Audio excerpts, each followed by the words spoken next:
Our sponsor this month is Published, an affiliate of Village Voices. Published offers all author services from writing tips, critiques, manuscript evaluations, and editing, as well as tips to help you become published. If you prefer to self-publish, purchase the step-by-step book on publishing through Amazon, or purchase services a la carte, from formatting to creating custom covers, or even tips to gather endorsements.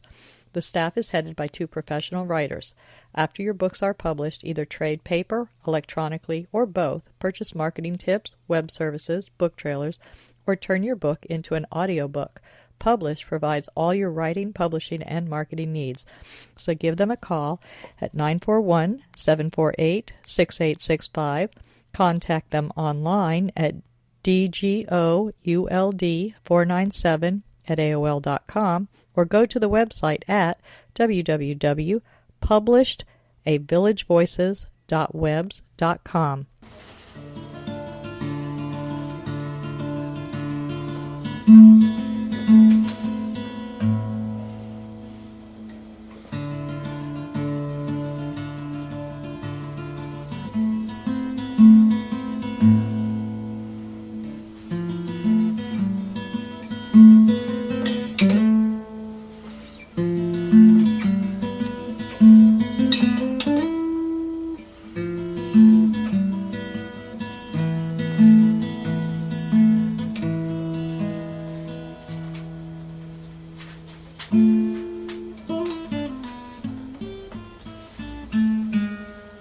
Good afternoon. Welcome to Culture Coast. The intro you just heard was by Al Musitano, and today, before the show starts, I wanted to spend a few moments talking to y'all about the show. I started Culture Coast over 3 years ago, interviewing, first it was just artists of the normal persuasion, sculptors, painters, and the like, and that expanded into muralists and musicians abound in the area. And we also have healing arts and culinary arts and literary arts, and now into the videos. We have video producers, directors, actors, actresses, makeup people. It is just, the list goes on, and we will be talking to more and more of these creative people from Sarasota and Manatee County, now known as the Culture Coast. Thank you for listening, and today we're going to listen to Jorde the Artist. He has been on the show before, and I want to repeat it because he brings community together and helps make things happen in the arts and creative communities in the area. Welcome, Jorde. Hi, Jorde. How are you doing? Hey, I'm doing absolutely wonderful. How are you? Good. Now, we go way back because you did a mural for me, back in 2006, and that's your favorite medium, is it not, art murals? Yes, large scale. Essentially, I like to do full room sized anamorphic whenever possible, which means there's a sort of a movement to the space, mural work and installations, yeah. All right, so that's your number one thing. So tell us a little bit about how you got started in art. How old were you when you first knew that art was a calling for you? Okay, I was very young. I was probably 6, I guess, when I always used to like to work in the placemats in restaurants. I always liked to work big. And then I started Ringling Art School when I was 10 in Sarasota. And it was still a 3-year school at that point. I was basically getting taught by the students. It's Ringling College. Now, that isn't it? Is it a 4-year school now? Yeah, they became... Now, and it's a 3-year school. Would you still get a bachelor's?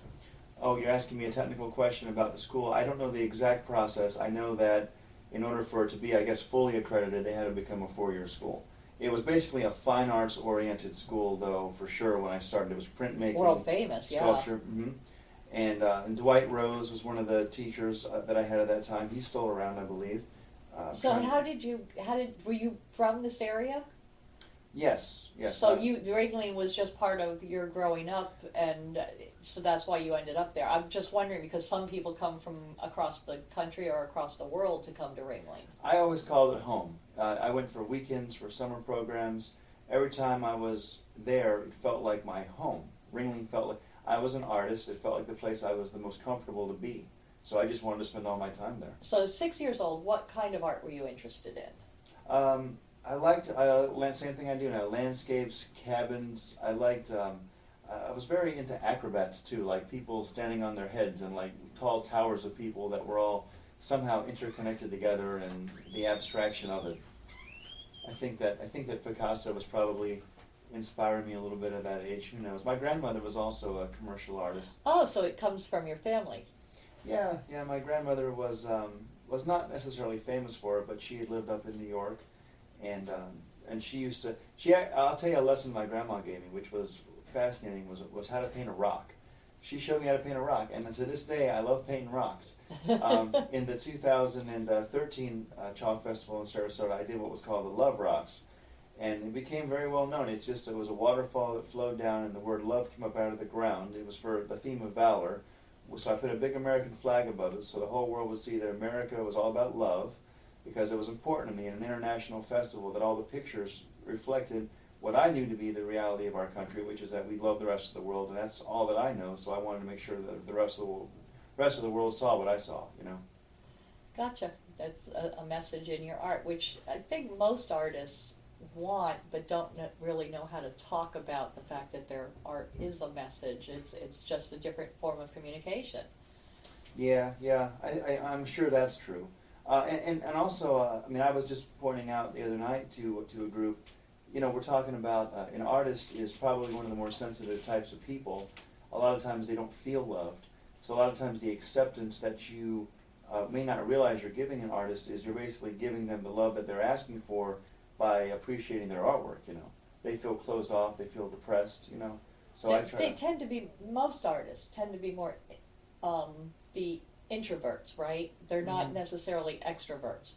I know in the writing world that's how it works. They're the people who watch everybody else, not actually mix with them. And artists, I would think, because it is a solitary work, it's not like being customer service or working in a restaurant or a bar where you're all the time with other people. You're working by yourself when you're actually doing it, although the chalk festivals are fun because you're working with lots of other artists. Mm-hmm.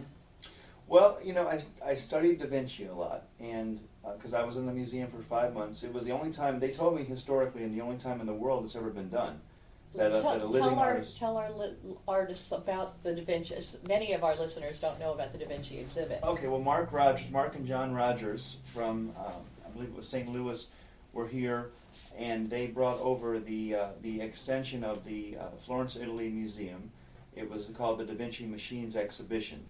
And I came in, through a friend of mine, I was connected to Mark Rogers, and anyways, the opening weekend I had for 3 days turned out to be the #1 weekend of the entire 4.5 years of the tour, so I just said, well, why don't we keep this going? So it turned into 5 months. In that time, I did a lot of work with children's groups would come in. I went and did some stuff with the Boys and Girls Clubs. It all became about the interactivity. Basically, Da Vinci was raised by a mentor himself, I found out, historically. A mentor. I believe it was the Verrocchio family. Basically, the point is that with school systems, you hear about, oh no, the school systems are losing their arts programs. Well, it's okay. The mentor program, which is one-on-one, or a real artist just going to a school as a special visit, you can still give people and children that same creative influence, which is where the nature of creation happens. The seed. You plant that seed and it grows. That's what happens. It's like magic. You don't have to have a daily school program. You can do this one-on-one in your daily life, and by just staying in touch with the creation process, art, you also keep in touch with your own existence, with your own essence of who you are, and you understand how to be at peace with yourself. So you have found over, gosh, how many years has it been since you finished over at Ringling? You've been out on your own for quite some time. Well, yes, I guess we're getting close to the 20-year point now. Wow. Around 24 was when I finally... 14 years I spent at Ringling. Interesting, 2 more mentors of mine from Ringling were Leslie Lerner, who passed away in 2005, and then a good friend of his who just passed away this year, actually, Kevin Dean. Kevin Dean was... he started the same year I started at Ringling. Kevin Dean. And he taught the art theory classes, art appreciation, and the critical thinking classes. And he came to the Ice House Gallery. I spent as much time at the Ice House Gallery this year, just about as I did at the Da Vinci Museum. And Kevin Dean had a show there. We had a chance to do a one-on-one together for about an hour or two and catch up. and he'd had a couple of strokes, unfortunately, but he was still able to represent the point in history between, we've got Da Vinci representing heaven, and then and the hell version of it, we've got Hieronymus Bosch, and he would do these physical displays.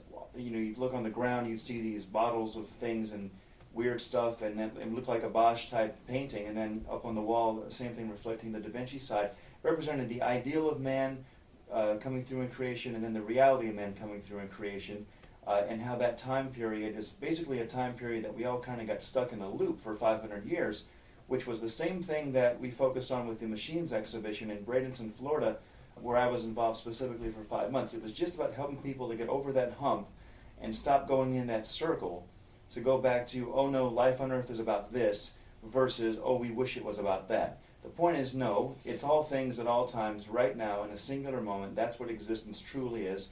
That's what we're talking about. That's how we can move forward now with that awareness. We've all caught up to each other, the world collectively as one. That's where we're at right now. We made it, we're here, we're celebrating. So your art is not just about you creating now, it's also about you joining forces with other artists and coming up with more. You're mentoring, and you're also doing collaborations with multiple people and pulling different art types together, right? Absolutely. I also have a show now that's on in the evenings on Wednesdays. It's called Jorde the Artist Presents. We call it JTAP. Now, where is this? That's out of Clearwater. It's up on the Tan Talk 1340 website, plus 1340, 1350, and 1400 AM. So it's a regular weekly show that they can listen to. Mm-hmm. What is that show about? Basically it's a bridge show. I bring people on from Hollywood.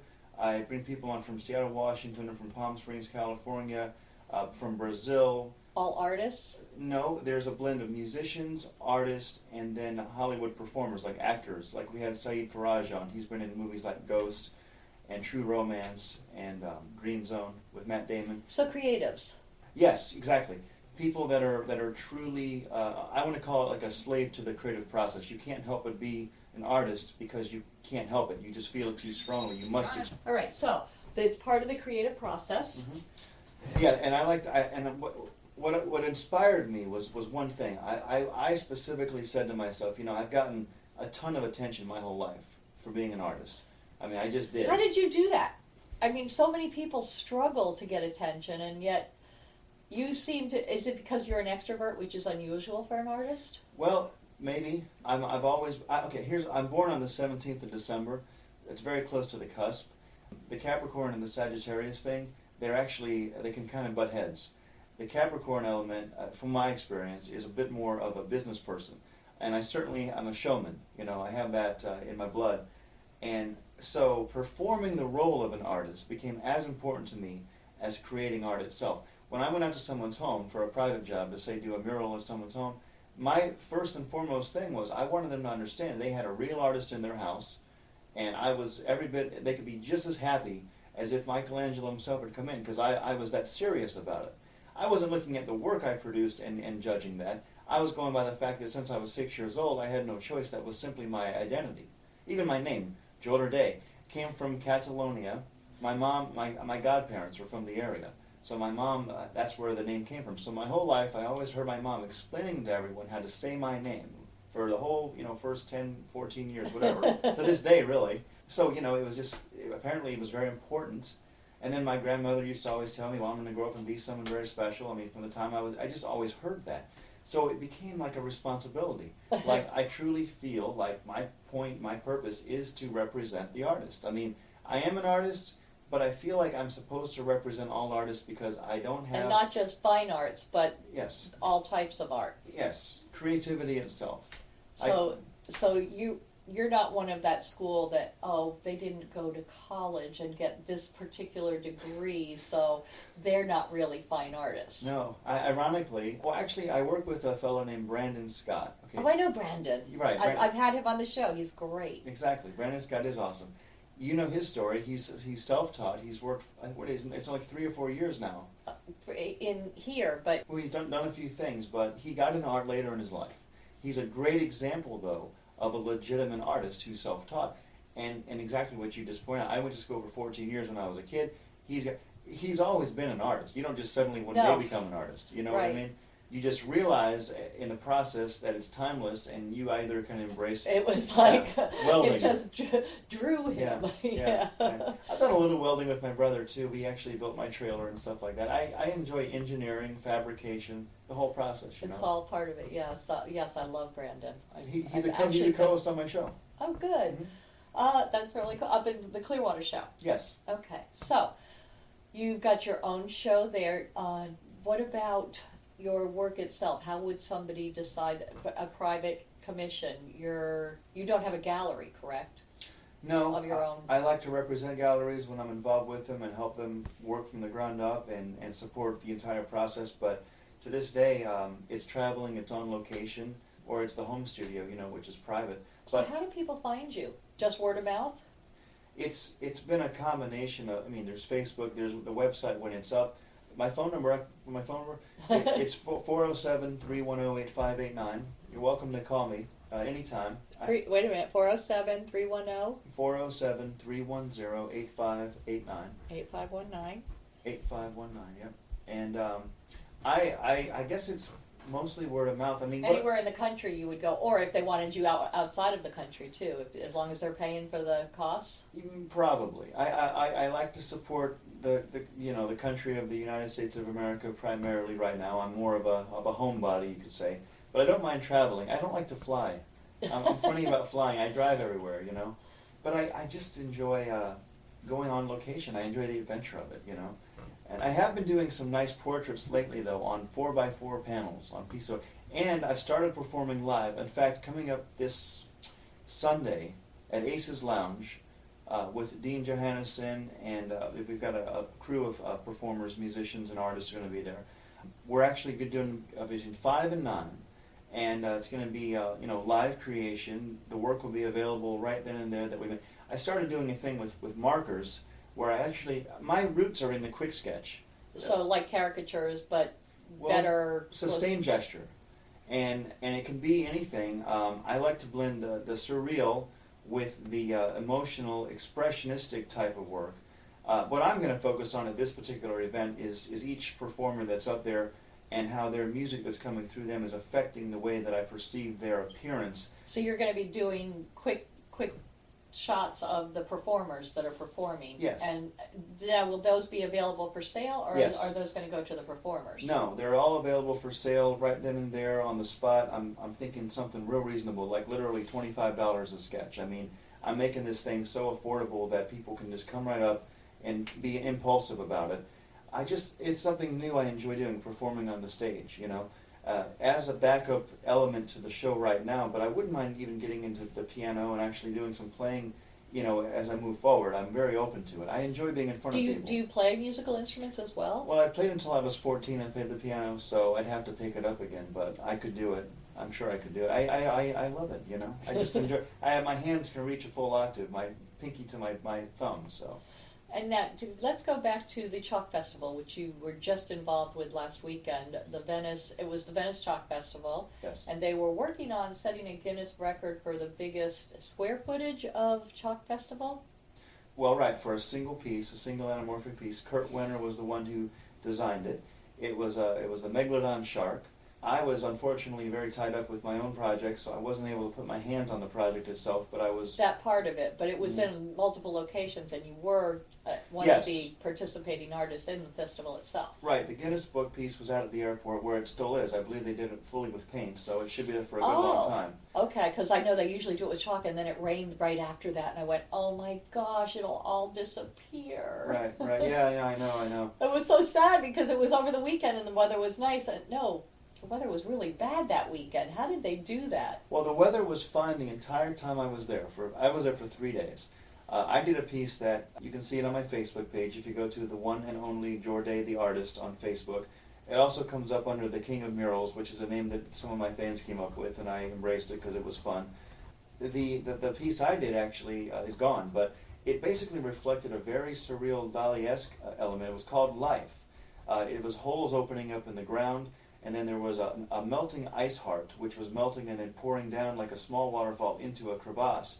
And then there was a giant earthworm coming up out of a hole, which was actually based on the giant Brazilian earthworm, they call it, which is extinct as of 2003. and then there was an owl on a branch which was coming up out of one of the holes. And then also something special I was able to do. I want to give a shout out to Jeff Maber. He's one of the biggest sponsors of the chalk festivals of the last couple of years. I know for sure. He put in a substantial amount. He's also a private sponsor of mine. I did some work for him out on Longboat Key, and I did a special thing in there. I put his dog. His dog had passed away, little Frankie. Aww. Passed away about 4 months ago. And I spent, on the Sunday night, I was out there till way into the wee hours. It was dark. I wanted to finish his little doggy for him, though, because the doggy was right there with me in the form of energy, and he's a big sponsor, and I wanted to do something special for him. Because you know what? It's all about the sponsorship. I've actually become a sponsor myself. I'm a big part of what's coming up in 2015, the EcoFest celebration. Okay, so you were using used materials so that people can create from what's already been. That's Marla. Marla's in charge of the actual, main portion of EcoFest, which relates to all varieties. I'd encourage people to go online to the EcoFest website. We've done a few of them here in the village. It's been for years. We've done the reclaimed art festivals and eco festivals. So yeah, we're really big on that here too. Right. We've had some nice prizes for people coming up with using things from nature or from garbage. Okay. And I understand Sarasota, the Sarasota Museum of Art, they had one last year that did the, it was, all of her work was done from ripped up magazines and cardboard boxes. It was really cool, like just the garbage. You bring her your garbage and she makes these multi-mixed media murals, and it was pretty amazing. So I saw some of her work over there. Cool. Well, I'm really excited about seeing everything that comes from it. I'm specifically organizing what's called the Carnival of Creation myself, and it's basically an extension of what we did on the 4th of July at the Da Vinci Museum, which was the mentor program, the interactivity. So how do you choose who to mentor? Well, every artist, okay, what I do is I specifically train people. Brandon Scott's one of the people I worked with quite a bit. Every artist I meet at first says, I can't do that. I can't paint live. I can't teach people. I can't let somebody else hold my paintbrush. And I'm always the same, yes, you can. How do I know you can do it? Because I can do it with you. And if I can do it with you, then you can do it. You know what I mean? I just have to let people get the experience. And that's all it is. It's a matter of, will an artist embrace being a teacher, and is the artist able to sell their work? And if you can do those three things, if you have an extension of your work, if you have a collection you've been working on for a while, if you're a slave to it, if you can't help yourself, if you have showmanship, all those things come into it. If you can do all those things, then you're basically, you qualify, and that's what I've been assembling right now for a while now. So your idea, how is that growing with the community? How do you reach out to the people who are going to be open to your message? One person at a time is mostly how it works. What we're doing right now is a great example. Just expressing the fact that it works, that it happens. You know, just the other night on the show, I had a 7-year-old girl come up to me, and she had drawn 2 pages full of artwork from watching the show from the audience. And I mean, that's what it's all about. That brought tears to my eyes right away. That's the thing I'm most proud of, is knowing that even if that girl doesn't have art in school, even if she never even went into a museum, she already knows what it feels like to embrace the creative energy that flows through us, that we are. And that's all I'm talking. She's at peace with life now. She knows what life's about. She understands creation. That's what it's about. Everybody that experiences this feeling understands how to be at peace with yourself. You know, there's no anxiety with getting older. There's no anxiety about, oh no, where are the borders of the... People stop thinking about that because they're embracing the creation process, which is how we all came to be. It just overrides any other type of logic, and that's the point of it. It's just a peaceful realization. Now, you're successful. When I say that, I don't mean that you're not. We could all use more money, but you're a successful artist. You do not have a day job where you have to go and do construction. You're actually making a living doing what you love to do, and constantly growing within it. For those who are not so self-assured with their art and who are only doing it part-time when they've got an hour here on the weekend or something, they work on their piece. What kind of advice could you tell them that where they can make their living, actually make a living and pay their bills with their passion, with their art? What do they have to do to make that happen? Well, the first thing is you have to work extremely hard. It's not an easy life, so you can't think that there's going to be an easy portion to it. You got to be willing to work all hours of the night and day. you got to be be called prolific. You make a good body of work, and then people take you seriously when they see your work. And you need to have a portfolio. You need to have some kind of a book. Take your time to print the pictures up in high color. Go to Kinko's and do it. Just something with like 20 pictures, though. You don't have to go crazy. The next thing would be, since you're going down to get pictures of your work printed, feel free to print extra copies and realize you can sell those for $5 or $10. That alone, if you have something on hand to make $5, $10, $20, $30 just by having a piece of paper that you've signed on hand, is a great way to make your money for food and gas as you travel around to different events and venues, and always mention it. Don't take it for granted that people don't want to hear about it, because most people, when they hear that you're on, they want to see your work. Most people that see your work will probably consider purchasing it. As long as it's affordable. As long as it's affordable, which is why prints are so handy. Prints you can make $10, $20, $30, and that's what I'm talking about. It's like, you can't always expect to have a big job. But the primary thing is, just understand that what you do is valuable. You can actually go into a room, set up an easel, put up a blank canvas, and ask people would they like to give you $5 for an impromptu lesson, $5 for an art lesson. That's what I'm talking about. Whatever your style is, just show them, put the paintbrush in their hands, and watch what happens when they come to life. They're going to say, oh, no, I can't do it. You just stay right there in their ear. You walk them through it. They're going to have an epiphany that day. A lot of people have never even held the paintbrush. They will pay you money for that. You don't have to give it away for free. It's $5. Why should you do it for free when you can make $5? That's all you got to ask yourself. Stop being so humble. You don't have to be that humble. You don't have to crawl around on the ground like a slave and get skin cancer and become dehydrated and lightheaded and that's what happens in these talks. You don't have to do that for free. You don't have to do that. There's no rule that says you have to make no money for being an artist. That's something that became a part of culture that I'm absolutely trying to reverse that type of mentality right now. With sponsors and mentors and the whole just supporting each other too. Yeah, yes. Bringing it all together. Yeah. All right, now we have to wrap this up, but Okay. I want everybody to know how to reach you, and we mentioned your phone number, and I'll go over that again. And do you have your own website? I don't have an independent website up right now. Anything that's under my name is going to be under Jorde the Artist. That's Jorde, and then the Artist. It's what I've done for my whole life. My phone number is 407-310-8589. You can catch me at EcoFest in Sarasota with the Carnival of Creation in 2015, February 28th at Payne Park. You can catch me this Sunday, the 23rd of November, at Aces Lounge with an invitation from Dean Johannesson, and it's on Facebook, that event for Aces Lounge. You'll see the page for that. You have a site, One and Only Jorde the Artist, on Facebook? Yes, the One fan, and Only. Right, the fan page is the One and Only Jorde the Artist. Yep. And then it's also got the King of Murals up there. That came from a number of fans who just kept saying it, and it's about me being dedicated. It's not about my work supposedly being better than anybody else. No, it's just about my dedication. Yeah, it's fun. So Thank that's you it. so much for being on Culture Coast, and I look forward to seeing more of your involvement in the entire community. Thank you so much. Thank you for having me. It's been a pleasure. Absolutely. Nightmares. Frightful visions during the night, causing terror and loss of sleep. Daymares. Frightful visions during the day, causing fear and paranoia. Gothmares. Gothic visions that can happen anytime, causing horror and disgust.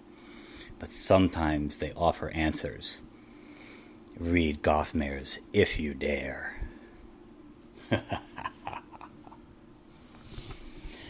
Gothmares, a young adult novel by Al Musitano, available on Amazon and fine bookstores everywhere. Village of the Arts, the largest artist colony in the state of Florida, located on 42 acres, includes artists, homes, galleries, gardens, and restaurants featuring handcrafted gifts, fine art sculptures, painting, photography, enviro art, healing arts, books, mystics, and musical variety.